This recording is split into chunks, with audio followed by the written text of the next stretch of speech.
کہتے جی کہ اگر کوئی آدمی عمرہ کرے تو ہر عمرے کے بعد بال کاٹنے ضروری ہے، ہر روز کھانا کھانا ضروری ہے؟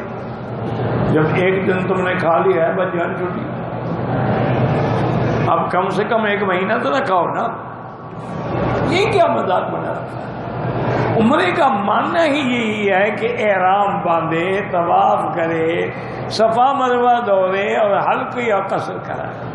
اب وہ 1 عمرہ کرے تب بھی یہی کام کرے گا، 100 عمرہ کرے تب بھی یہی کام کرے گا۔ اب ایک مسئلہ پیدا ہوتا ہے کہ اگر بال نہ ہوں،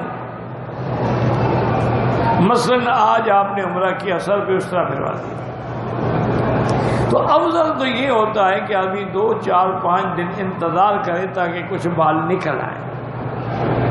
لیکن اگر اس کے بعد ٹائم تھوڑا ہے اور وہ عمرے کرنے چاہتا ہے تو چاہے بال نہ بھی ہوں اس طرح پھروانا پڑے گا، چاہے بال ہوں یا بال نہ ہوں۔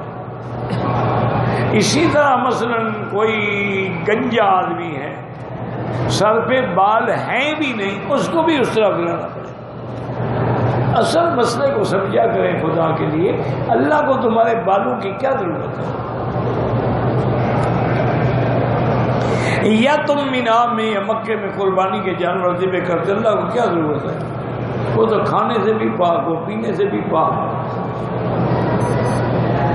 اللہ تبارک و تعالیٰ کو یہ صرف ایک امتحان ہے بندے کا کہ بندے نے میرے آگے گردن جھکا دی اور گویا کہ سر کٹوا دی، اس لیے اللہ نے یہ قرآن کا حکم ہے محلقین رؤوسکم ومقصرین لا تخافون۔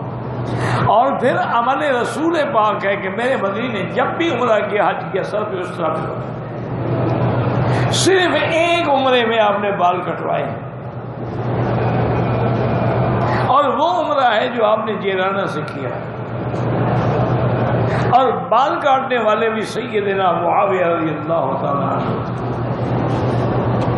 چونکہ حضور کے بال بھی تو بڑے خوبصورت تھے نا، تو آپ کے بال یہاں تک بھی تھے، یہاں تک بھی تھے، یہاں تک بھی تھے، کبھی یہاں تک رکھے، کبھی یہاں تک بھی رکھے، لیکن اس کے باوجود بھی حضور نے اس طرح پھروایا۔ اور پھر وہ بال تقسیم ہوئے صحابہ میں رضوان اللہ علیہم اجمعین میں، تو جب اللہ کے نبی اس طرح پھروا رہے ہیں تو مسئلے پوچھنے کی کیا ضرورت ہے؟ باقی امام شافعی رحمۃ اللہ علیہ کا جو قول ہے حوالہ دیتے ہیں، اور آج کل لوگ کھڑے ہوتے ہیں ملوہ پہ کینچی لے کے بدلے سے 2 بال کاٹے، اور جی ایسے تمہارا احرام کھل گیا، تو یہ امام شافعی کا ہی صرف اجتہاد ہے، باقی سارے ائمہ مخالف ہیں۔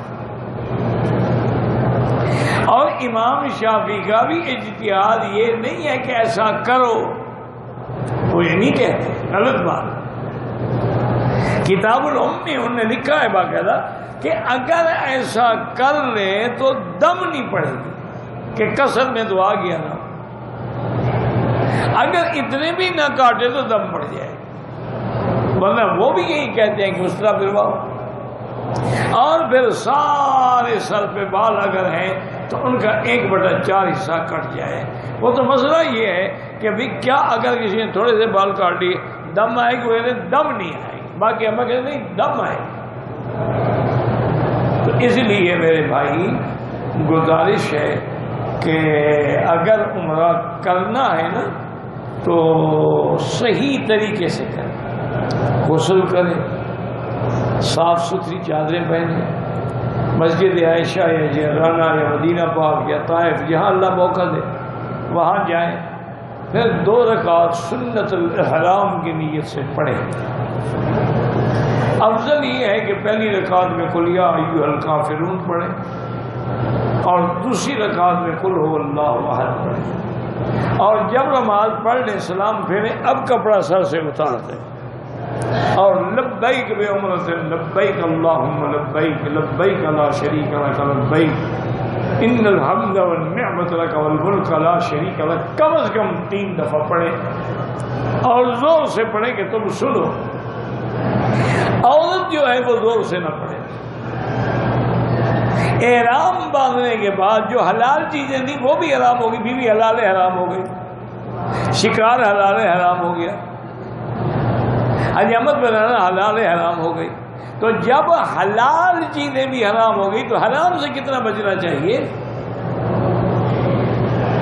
اس لیے میری گزارش ہے، درخواست ہے، التجا ہے، اگر آپ نے عمرہ کر کے احرام باندھ کے بھی لوگوں کی لڑکیوں اور بیویوں اور بیٹیوں کے چہرے پہ نظر ڈال کے فیصلے کرنے ہیں کہ کتنا خوبصورت ہے، قد کیسے لمبا ہے، بال کیسے ہیں، پھر عمرہ نہ کریں تو بہتر ہے، تاکہ یہ گناہ کم از کم احرام کے ساتھ تو نہ کریں.